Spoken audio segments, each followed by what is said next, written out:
जय माता दी। नमस्कार दोस्तों, कैसे हो आप सभी। आशा करती हूँ आप सभी अच्छे होंगे, खुश होंगे और स्वस्थ होंगे। माता काली और बाबा भैरवनाथ की कृपा आप सभी पर सदैव बनी रहे।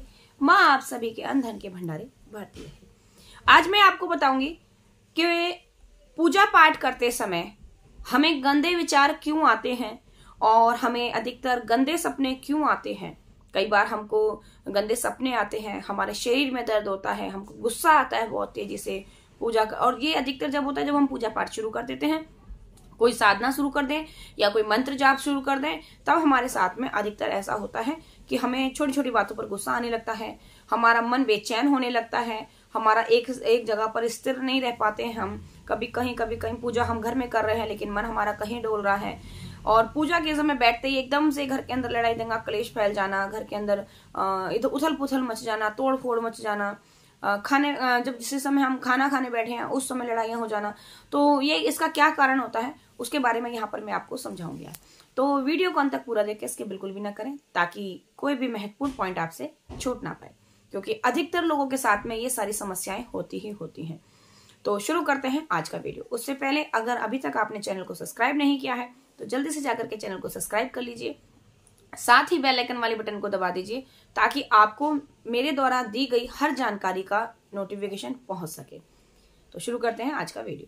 देखिए, जब भी हम कोई मंत्र जाप शुरू करें या पूजा पाठ करते हैं या फिर जैसे नॉर्मल पूजा पाठ से भी करते हैं, लेकिन उस पूजा पाठ को जहां हम बढ़ा देते हैं थोड़ा सा, जैसे कोई मंत्र की स्थिति ले लें या कोई साधना करने के लिए बैठ जाए, साधना का संकल्प ले लें या कोई पाठ का संकल्प ले लें, जैसे दुर्गा सप्तशती का पाठ, हनुमान चालीसा का पाठ अगर हम करने के लिए बैठ जाएं या कोई कवच सिद्ध करने के लिए बैठ जाएं तो हमारे साथ में अवश्य ये जो घटनाएं जरूर हो जाती हैं कि हमें गुस्सा आने लगता है पाठ करते करते, किसी से मन चिड़चिड़ा हो जाता है एकदम से, और जैसे हमारे मन में जो है मलिनता आ जाती है, गलत विचार आ जाते हैं, कभी किसी चीज को लेकर, कभी किसी चीज को लेकर, कभी अपने बारे में, कभी दूसरे के बारे में विचार आते ही रहते हैं।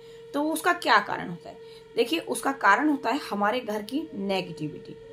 अगर आप कोई पूजा पाठ कर रहे हैं, मंत्र जाप कर रहे हैं या कोई साधना करने के लिए आपने संकल्प लिया है, तो उस समय अगर ऐसी कोई स्थिति बन जाए तो उसका मुख्य कारण होता है हमारे घर की नेगेटिविटी, हमारे घर की नकारात्मक ऊर्जाएं जो हमको ये सब करने से रोकती हैं।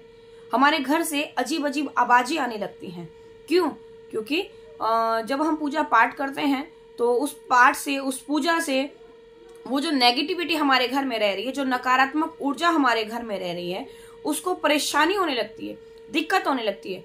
तो उसके चलते वो क्या करती है कि वो हमारा दिमाग खराब कर देती है, हमारे दिमाग को बदल देती है, घर के किसी सदस्य का दिमाग बदल देती है जो हमसे चिड़चिड़ करने लगते हैं। इसका कारण ये होता है कि उसकी चिड़चिड़ हमको पसंद नहीं आती, तो हम भी उसी की तरह उससे लड़ना झगड़ना शुरू कर देते हैं, घर के अंदर विवाद शुरू हो जाते हैं। और जैसे ही पूजा का समय है, हमारा एक पूजा का समय सभी का नॉर्मल फिक्स होता है, या खासकर बात करें कोई संकल्प की, तो संकल्प एक फिक्स समय पर ही किया जाता है। तो उस समय हमारे शरीर में आलस्य आएगा, बेचैनी सी रहेगी, है ना, शरीर में दर्द होने लगेगा, बंधा बंधा अपने आप को महसूस करते हैं ताकि वो पूजा का समय हमारा निकल जाए, हम अपने सही समय पर पाठ ना कर सकें। और जैसे ही पूजा का समय निकला वैसे ही हम नॉर्मल हो जाएंगे, सारा दिन हम नॉर्मल रहेंगे। वहीं शाम फिर हुई पूजा के समय की तो फिर हमारे घर जो है हमारे ऊपर दिक्कतें आने लगती हैं, हमारे शरीर में आलस्य हो जाएगा, हम बेचैनी सी लगने लगेगी, ये मन करेगा चलो आज नहीं कल मैं 2 घंटे जाप कर लूंगा, लेकिन कल आते आते वही समय आते आते फिर हमारे साथ वही हरकत होती है, तो फिर से हम कहेंगे अरे आज नहीं मैं अगले दिन करूंगा। ऐसी स्थिति हमारे साथ बार बार होती थी। तो ये कारण होता है घर में नेगेटिविटी होने का। अगर ऐसी परिस्थिति आपके साथ बन रही है तो समझ जाइए कि आपके साथ में जो है नेगेटिविटी है, और वो नेगेटिविटी नहीं चाहती कि आप ये पूजा पाठ करें, आप ये मंत्र जाप करें, आप अपने घर में जो है शुद्धता लाएं, नहीं जाएगी। इसके लिए आपको क्या करना है कि जब भी आप पूजा करने बैठे तो उससे पहले एक कपूर लें, वो कपूर जला करके अपने पूरे घर के अंदर कपूर का धुआं दिखा करके आए। उससे क्या होगा, जो नेगेटिविटी है वो वहां से छू हो जाएगी और पूजा के समय वहां पर बीच में आपका विघ्न नहीं डालेगी। और सबसे बढ़िया बात तो ये है कि जब भी आप पूजा पाठ करने के लिए बैठ रहे हैं तो उससे पहले आप जो है एक कवच सिद्ध कर ले, और कवच सिद्ध करके आप जब भी पाठ करें तो उस कवच को पढ़ करके अपने चारों ओर घेरा लगा लें, और घेरा लगा करके तब आप पूजा पाठ करने बैठे। उससे क्या होगा, जो नेगेटिविटी है, जो नकारात्मक ऊर्जाएं हैं, वो आपके शरीर को कोई चोट नहीं पहुंचा सकती, वो आपके शरीर को स्पर्श नहीं कर पाएंगी।